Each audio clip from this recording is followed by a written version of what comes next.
Shalom Bapak, Ibu, Saudara dan Saudari yang terkasih. Puji namanya kita boleh bersama-sama merenungkan kebenaran firman di pagi hari ini. Salam sehat bagi kita semua.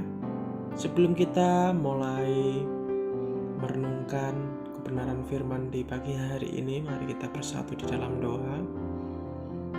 Allah yang agung, Allah yang mulia, Allah yang kami muliakan di dalam satu nama Yesus Kristus, kami bersyukur dan berterima kasih pertolongan-Mu nyata bagi kami. Bapa, kami akan membaca dan merenungkan kebenaran firman-Mu sebelum kami menjalani aktivitas kami. Tuhan mengurapi setiap kami. Kami siap membaca dan merenungkan firman-Mu hanya di dalam satu nama Yesus Kristus, Allah pemilik kehidupan kami. Haleluya. Amin. Bapak, Ibu, dan saudara-saudari yang terkasih, renungan kita di pagi hari ini bertema memerintah dan menjalankan kuasa yang terambil di dalam kitab Matius 20 ayat 20-28. LAI Alkitab Indonesia memberi judul Permintaan Ibu Yakobus dan Yohanes bukan memerintah melainkan melayani. Maka datanglah ibu, anak-anak Zebedeus serta anak-anaknya itu kepada Yesus, lalu sujud di hadapannya untuk meminta sesuatu kepadanya. Kata Yesus, "Apa yang kau kehendaki?" Jawabnya, "Berilah perintah supaya kedua anakku ini boleh duduk kelak di dalam kerajaan-Mu, yang seorang di sebelah kanan-Mu dan yang seorang lagi di sebelah kiri-Mu." Tapi Yesus menjawab, katanya, "Kamu tidak tahu apa yang kamu minta. Dapatkah kamu minum cawan yang harus kuminum?" Kata mereka kepadanya, "Kami dapat." Yesus berkata kepada mereka, "Cawanku memang akan kamu minum, tetapi hal duduk di sebelah kananku atau di sebelah kiriku, aku tidak berhak memberikannya. Itu akan diberikan kepada orang-orang bagi siapa Bapakku telah menyediakannya." Mendengar itu, marahlah ke-10 murid yang lain kepada kedua saudara itu. Tetapi Yesus memanggil mereka lalu berkata, "Kamu tahu bahwa pemerintah-pemerintah bangsa-bangsa memerintah rakyatnya dengan tangan besi, dan pembesar-pembesar menjalankan kuasa dengan keras atas mereka. Tidaklah demikian di antara kamu. Barang siapa ingin menjadi besar di antara kamu, hendaklah ia menjadi pelayanmu. Dan barang siapa ingin menjadi terkemuka di antara kamu, hendaklah ia menjadi hambamu. Sama seperti Anak Manusia datang bukan untuk melayani, melainkan untuk melayani dan untuk memberikan nyawanya menjadi tebusan bagi banyak orang." Di dalam dunia ini, orang yang memerintah dan menjalankan kuasa dipandang sebagai orang besar. Yesus mengatakan bahwa di dalam kerajaan Allah, kebebasan tidak akan diukur dengan kekuasaan kita atas orang lain, tetapi dengan memberikan diri kita dalam pelayanan. Orang percaya hendaknya jangan berusaha untuk meraih kedudukan yang tertinggi dengan maksud untuk menguasai atau memerintah orang lain.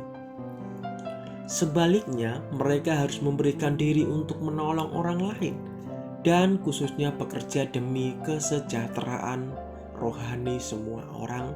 Di dalam Matius 20 ayat 28 dan di dalam Yohanes 13 ayat yang ke-34.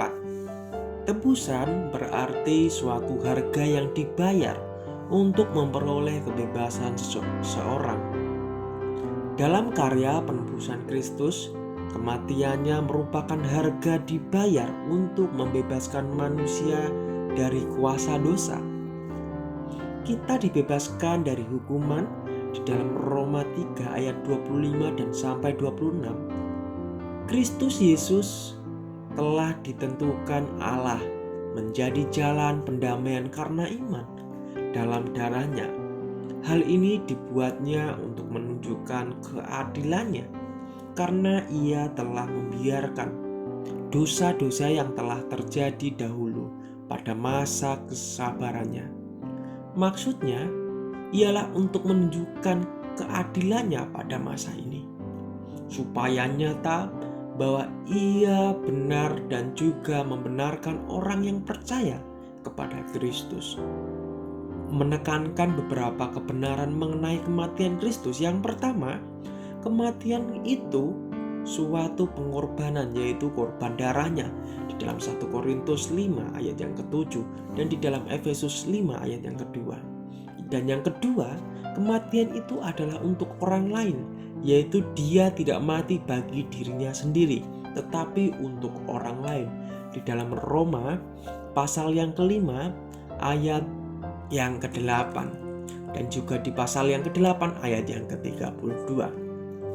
Dan yang ketiga, kematian itu bersifat penggantian, yaitu Kristus mengalami kematian sebagai hukuman atas dosa kita, sebagai pengganti kita di dalam Roma 6 ayat yang 23.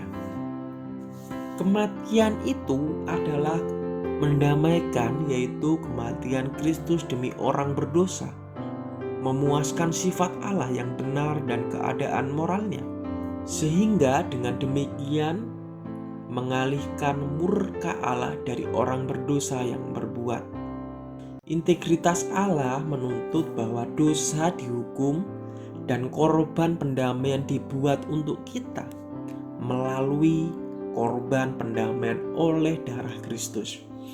Kekudusan Allah tetap tidak berkompromi dan Dia sanggup menyatakan kasih karunia dan kasih-Nya dalam keselamatan dengan adil. Harus ditekankan bahwa Allah sendirilah yang telah menetapkan Kristus sebagai korban pendamaian. Allah tidak perlu diajak untuk menunjukkan kasih dan belas kasihannya, sebab Allah mendamaikan dunia dengan dirinya oleh Kristus di dalam 2 Korintus 5 ayat yang ke-19 dan di dalam Yohanes 3 ayat yang ke-16. Amin. Mari kita bersatu di dalam doa. Terima kasih Bapa untuk karya-Mu penebusan yang agung bagi kami. Terima kasih Bapa untuk karya-Mu di kayu salib. Siapakah kami Tuhan di hadapan sehingga Engkau rela mati bagi kami. Dan oleh sebabnya Bapa, kami mau menjadi saksi-Mu mulai saat ini sampai Maranatha datang. Terima kasih Bapa, kami sudah merenungkan kebenaran firman-Mu di pagi hari ini. Tuhan menolong dan memberkati kami. Kami siap mengawali aktivitas kami hanya di dalam satu nama Yesus Kristus. Haleluya. Amin. Shalom, selamat pagi, selamat beraktivitas. Tuhan Yesus memberkati kita semua.